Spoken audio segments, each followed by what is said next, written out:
Welcome to Modern Marketing Messages, the leading podcast discussing the latest and greatest in both online and offline marketing tactics, strategies, and trends. I'm your host, Taylor Karg, marketing content writer at AmericanEagle.com. Today, we're going to explore the details behind Google renaming Google Data Studio to Looker Studio. To do that, I have here with me Simon Mandel, Director of Data and Analytics at AmericanEagle.com. Simon, welcome back to the show. You've been our guest quite a few times now. Hello, Taylor. Great to be with you here again today. Awesome. Thank you so much for joining us. Well, you've been a guest on the show quite a few times now. For any new listeners, can you please introduce yourself, give us a little bit of background on, your position here at AmericanEagle.com and how long you've been at the company? Sure. Yeah. So I'm Simon Mandel. I'm Director of Data Analytics. I've been at American Eagle approaching 3 years now. I work with a team of individuals that helps with, for any website that we work with, we help with data collection, data management, data storage, visualization, and analysis.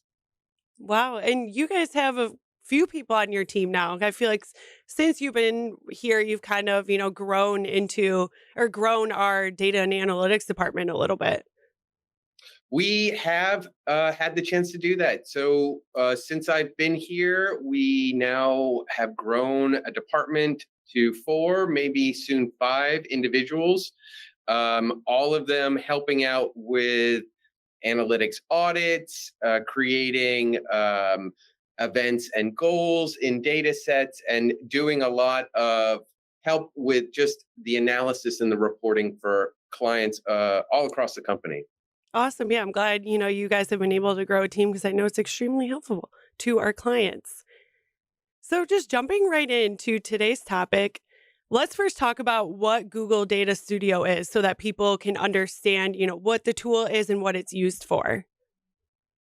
Yeah, great question. Great place to get started. So Google Data Studio, as it was formerly known, could easily be described as a great data visualization tool that Google supported and made available for free for anyone with a Google account. And it was a very easy to use and very robust tool that would allow you to take in data from a number of different sources and ultimately visualize it create templates to visualize it so that it could be more easily understood. Basically taking complex, systems of numbers and values and turning it into images, charts, and graphs that people can understand. So is this the tool that, customers who are gathering their data and, what used to be Universal Analytics, now people are transitioning to Google Analytics 4. This is the tool that helps them visualize all of the data those tools are gathering and kind of tell a story on their website about their data. Correct. So, although not, you don't need to use it, but using it helps you take the data that you're going to get from Google Analytics, and it allows you to do so much more with it. If you are just using Google Analytics in its raw form, then you need to play with the templates and the reports that they provide for you out of the box. But using something like a data studio allows you to just be way more creative and way more flexible with the kind of information that you can work with there. I think I saw online when I was researching that it allows you to manipulate all the colors and the styles of the graphs. And that's something that I would be interested in doing. And I feel like I'd spend way too much time adding different colors and different shapes to it. Well, colors can communicate a lot, and here's what I would say: having the ability to control those colors in a report can make it a lot easier to read. So I think it sounds like you would be quite adept at the whole creative side Yeah. of Data Studio. Probably, yes. Okay, so where and how does Looker Studio fit into this equation? So Google renamed Data Studio to Looker Studio, and this unifies its business intelligence tools. So Looker will now be the face of all existing Google Cloud data analytics programs, and these programs will be included in the Looker suite. and bear the Looker name. So, for example, Data Studio is now Looker Studio. So I think I saw when I was researching that Google did the renaming to Looker Studio back in December 2022. So it hasn't been that long that this has been around and been a thing. No, this is a relatively new change, and a lot of people might not be aware of it yet. And because there wasn't any very apparent upfront material change when it happened. Yeah, yeah, understood. So what was Google's goal behind renaming Data Studio to Looker Studio? So this was based on an acquisition that Google did Oh, for okay. Looker to significantly enhance Google's analytics and business intelligence capabilities. And the key part of this was Looker's semantic data modeling capabilities, which allows developers to define data and analytics assets to ensure consistent interpretations, really allowing you to clean your data more effectively and more efficiently. I was gonna say we should call this the like Looker Studio for Dummies because half the things I feel like you say, I'm like, oh my gosh, what does that mean? But yeah, that makes sense. Effectively, look at and clean up your data. So does Data Studio no longer exist or do they just got swept under the rug? What's that looking like? The way to think about it, Taylor, is it's just been renamed. It's just been rebranded and rolled into a larger business intelligence suite of services from Google. But the overall the changes are mostly in the name and not in how it works. Awesome. And so are there I know where you just said there are a lot of the changes aren't in how it works, but in terms of capabilities, have there been any differences that you've noticed since Looker Studio became the new tool? Well, one thing to highlight is that Looker Studio will be available in three tiers, including a Looker Studio Pro, which is intended for more advanced users at an enterprise level. This adds additional management features, collaboration tools, and service level agreements that you wouldn't get for a free tool that you're not paying for. Yeah.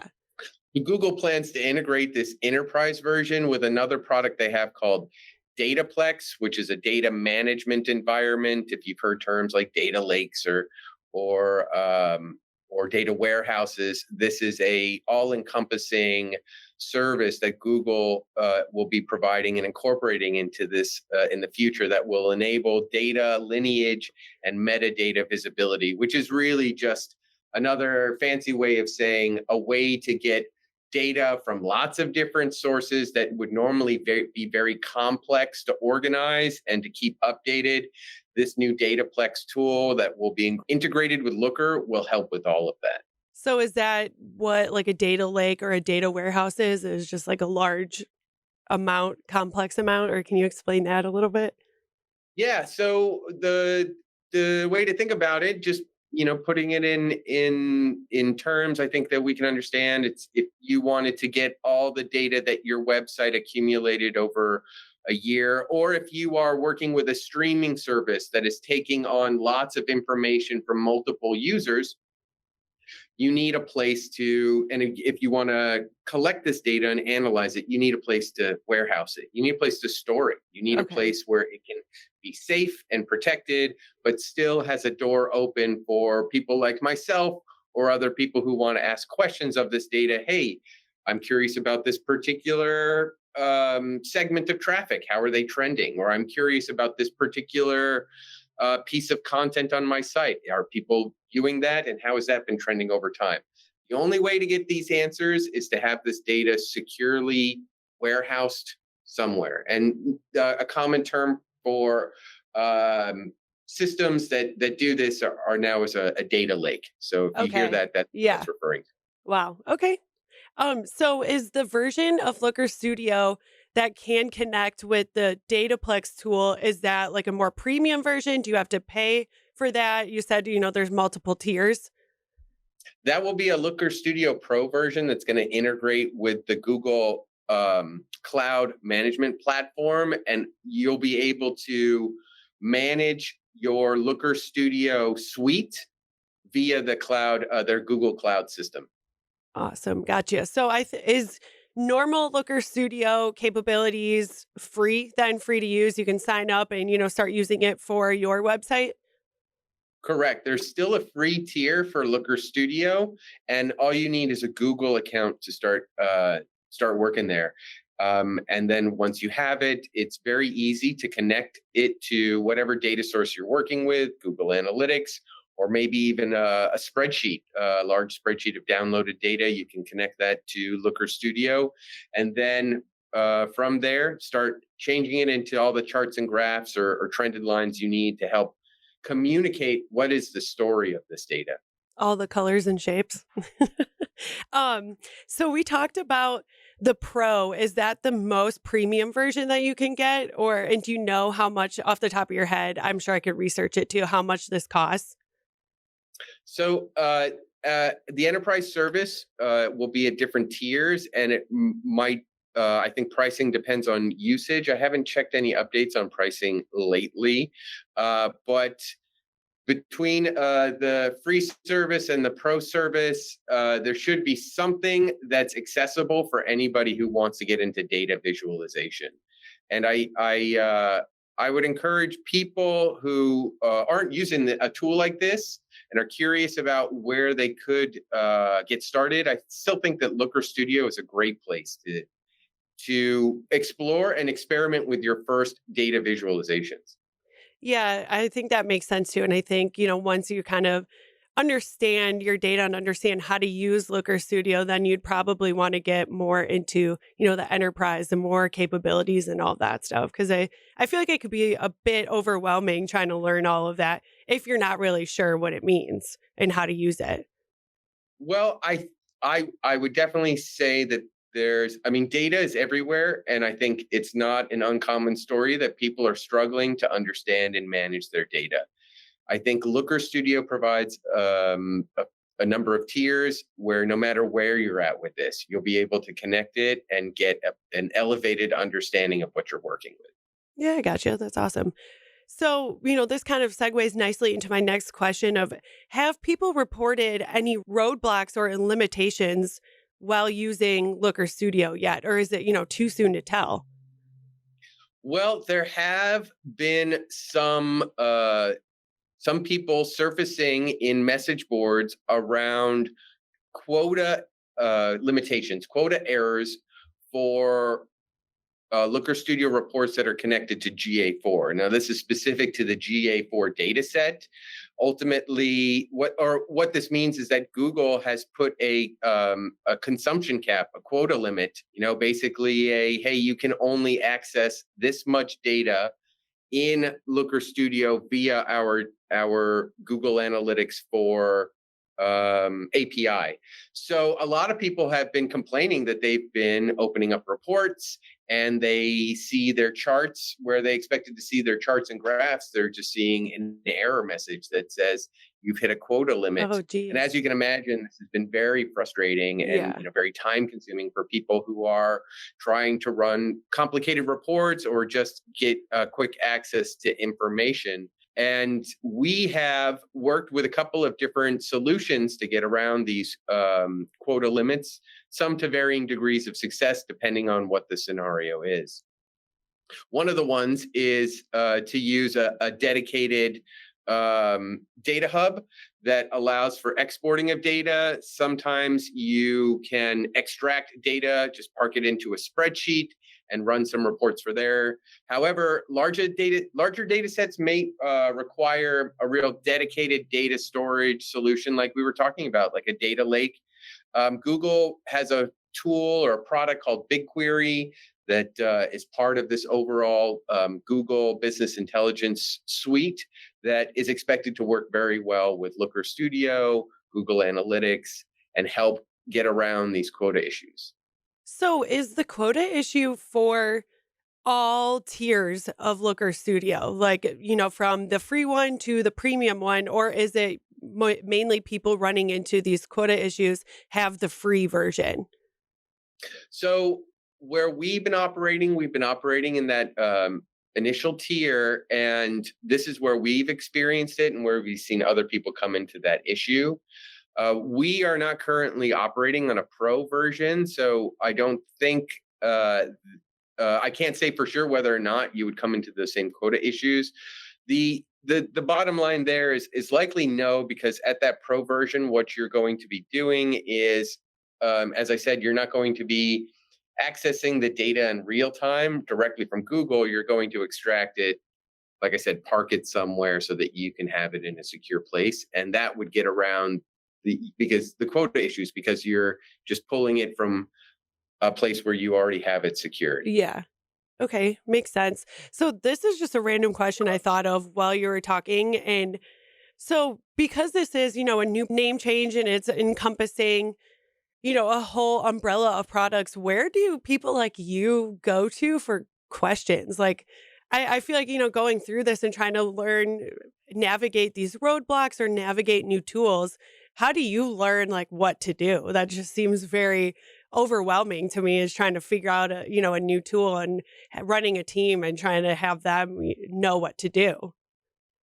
Well, it's that's a great question, and in instances like this, it's a matter of relying on the expertise of the individuals, that they have a clear understanding of what the targets are, what we're attempting to engineer for our clients, that they have a strong understanding of not only the tool, but the philosophy behind the tool, right? In any kind of instance, you can go out into the marketplace and I can show you Looker Studio, and that's a data visualization tool. But there are three other tools right behind it, and they're all basically operating with the same relative philosophy. So the Okay. question is, do you understand what the tool is meant to do, and what are the components that it's working with to do that? So for a data visualization tool, there's a component of taking in data, transforming it and modeling it, and then visualizing it or presenting it in a set number of ways, like a pie graph or a line graph or a bar graph.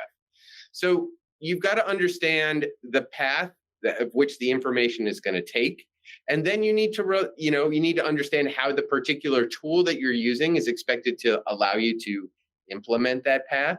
And then lastly, you got to rely on the community of people who are using these tools. I imagine and this is probably ubiquitous out there in the world of anybody who's using digital anything, is that anything that's being consumed by a community has a community of people talking about the pros and cons of using it.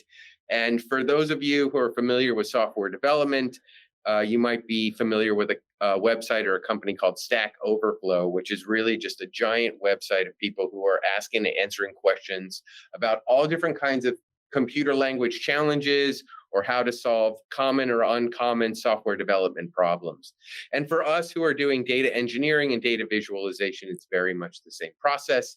It's about understanding the tools, the philosophy at which they are meant to function, and then being active in the community of people who are working there, and trying to draw from that knowledge and contribute to it. Yeah, that's awesome. I mean, I applaud you guys so much for even knowing and understanding the philosophies behind all of this. So, because it is, as a writer, I'm like, okay, way over my head. um, so I know you touched on this a little bit not too long ago, of how your team, uses the first tier of Looker Studio, but can you just give me what some of your main takeaways of the product and the new name changes?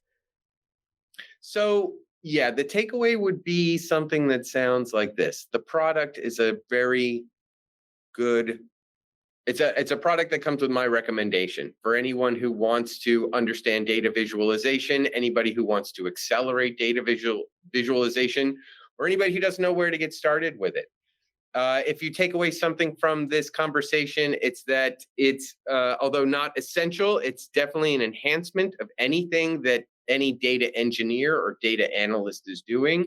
And that we here have consistently used it to create efficiencies in our reporting and the communications that go around that. When people see a report that they're familiar with that easily communicates to them the scenario, it just makes conversation and decision making that much more accelerated. So if there's something I would want your listeners to take away, it's that If you haven't started using this and communicating data is something that you find important, I would highly recommend taking a look.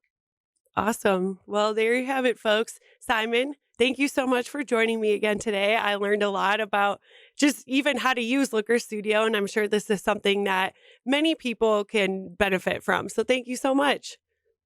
Well, thank you, Taylor. It was great to be here. Thank you for listening to Modern Marketing Messages. For more information about the topic discussed today, check out the description of this episode. If you like this episode, follow the podcast wherever you listen to them to stay up to date with us. While you're at it, give us a rating and share this podcast with others. Don't forget to follow us on social media at Modern Marketing Messages. This episode is brought to you by AmericanEagle.com Studios. I'm Taylor Karg, and I'll be back with another Modern Marketing Message.